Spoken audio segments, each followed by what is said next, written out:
Baik, seterusnya Cigo akan tunjukkan bagaimana untuk membuat analisis em, bagi item-item yang mempunyai tahap-tahap persetujuan. Contoh tahap persetujuan ialah setuju, tidak pasti, dan em, tidak setuju. Oke, jadi em, contoh, tahap persetujuan contohnya ialah kita ambil 3 tahap persetujuan sebagai contoh. Ya, habis pula nih. Ini Cigu pakai merah ya. Oke. 3 tahap persetujuan. Yang pertamanya setuju, kita bagi dia S, dan skornya ialah 3. Tidak pasti, skornya 2, dan tidak setuju, skornya 1. Oke. Ini ya. Jadi bagaimana borang analisis data untuk item-item ini? Jadi mudah saja, dapatkan lembaran kertas untuk lakaran jadwal menempatkan analisis data Anda. Jadi kemudiannya Anda akan buat lakarkan jadwal analisis data ya, yang simple saja. Oke. Contohnya begini. Yang pertama ada kolom untuk nomor item. Oke. Kemudian ada kolom untuk tahap persetujuan yang pertama, yaitu setuju, yaitu skor 3. Kemudian kita boleh buat garisan begini dulu. Alright. Oke, ini yang pertama setuju. Kemudian di bawah dia ada ruang untuk gundalan. Oke, kita boleh buat ruang untuk gundalan. Kemudian ada ruang untuk kekerapan. Alright, kekerapan. Kemudian kalau Anda mau masukkan peratus, ada ruang untuk peratus. Oke. Kemudian seterusnya ada ruang untuk skor ya. Oke, ini saja. Ada 4 ruang yang Anda boleh masukkan dalam setiap tahap persetujuan. Oke, ini tadi ya, setuju. Ini setuju. Oke. Item yang nomor item contohnya nomor item yang pertama. Oke, so tidak perlu lagi tulis dia punya item lah, sebab Anda boleh rujuk di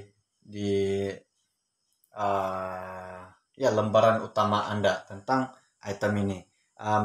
Jadi nomor item ini adalah mengikut urutan dalam borang soal selidik yang Anda sediakan itulah. Oke. Jadi ada bagi contohnya untuk item yang pertama itu, daripada prosesnya sama seperti gundalan ataupun proses pengiraan ataupun pengumpulan untuk data-data demografi, prosesnya sama, ada gundalan, ada kekerapan, dan ada peratus. Cuma ada tambahan untuk skor ini ya. Oke, kita tunjukkan contoh. Misalnya untuk item yang pertama Anda kira-kira daripada 30 borang soal selidik ini Anda mungkin dapat, ini sudah 5, 1, 2, 3, 4, 5. Oke, contohnya Anda telah mendapat 10 responden menanda tahap persetujuan setuju untuk item nomor 1 ya. Oke, kita taruh begini ya. Oke, untuk item nomor 1. Oke. Kemudian peratusnya daripada masih sama lagi, kita anggap sebagai 30. responden, 30 borang soal selidik.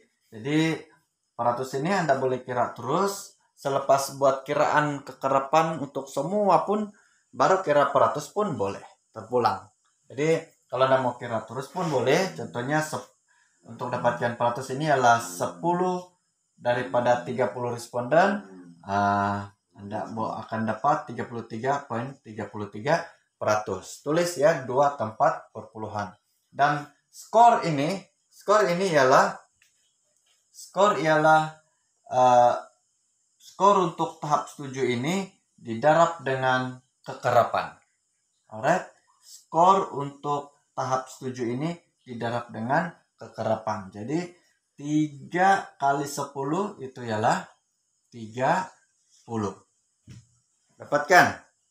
Oke. Jadi seterusnya di sini yang tidak pasti, dia punya skor 2. Ada juga ruang untuk gundalan, ada ruang untuk kekerapan, ada ruang untuk peratus, ada ruang untuk skor. Oke, begitu ya. Jadi misal kata Anda telah dapat untuk tidak pasti ini, seramai 5 responden telah menanda tidak pasti ya, tidak pasti. Jadi 5 per 30 itu adalah berapa peratus ya? Mungkin lebih kurang dalam berapa? Oke. Berapa? Boleh kira ya?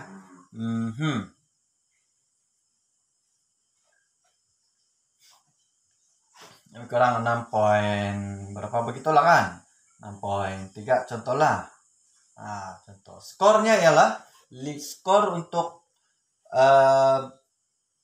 tidak pasti ini ialah 5, ini kekerapan 5 kali 2 sama dengan 10. Oke? Sama dengan 10. Dan begitu juga untuk yang tidak setuju, sama dia punya proses ya. Oke, sama dia punya proses.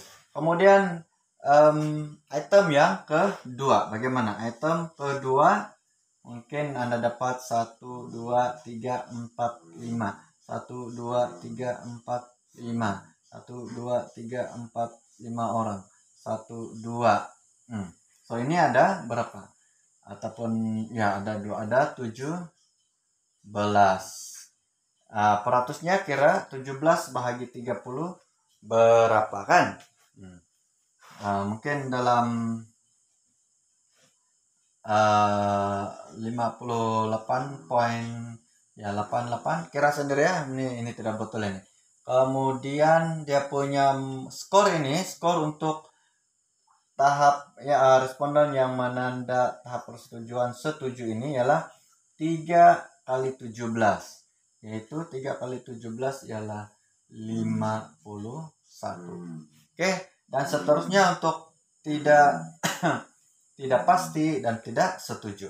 Oke, dan begitu juga dengan item yang ketiga, dan sehinggalah habis kamu punya item. Mari tamat ya. Oke, sama juga dengan untuk data-data responden, Anda boleh analisiskan semua ini satu persatu untuk setiap borang, ataupun Anda boleh analisis semua ini borang demi borang. Tapi yang lebih mudah ialah satu borang soal selidik yang telah dilengkap ditanda oleh responden ini, Anda analisiskan terus semua item yang ada dalam borang soal selidik. Itulah lebih mudah satu kali kan. Jadi katakan ini pun sudah Anda dapat, ini sudah dapat juga, ini oke, anggap sudah dapat.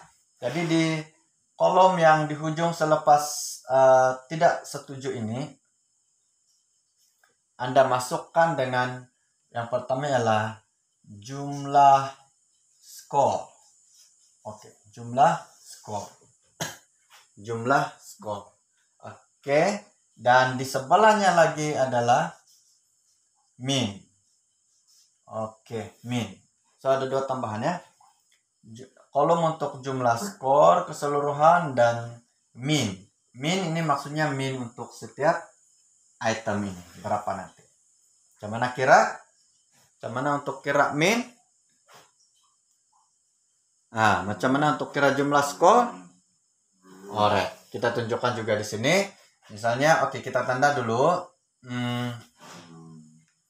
Kita tandakan contohnya kalau skor untuk setuju ini adalah kita tandakan sebagai X.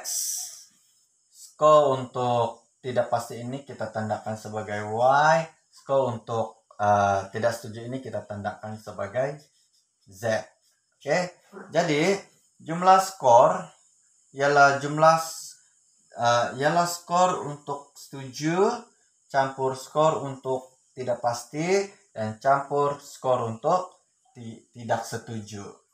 X campur Y campur Z. Oke. Kemudian min ini ialah macam mana min? Oke. Min ialah jumlah skor bahagi dengan bilangan responden. Jumlah skor bahagi dengan bilangan responden. Alright, secara ringkasnya Cikgu harap Anda paham. Mungkin ada yang tidak jelas, tapi kamu tanya, kita berkolaborasi, kita ada soal jawab supaya Anda lebih paham ya. Alright, itu saja. Kalau tidak paham Anda boleh tanya juga. Tanya, oke. Alright.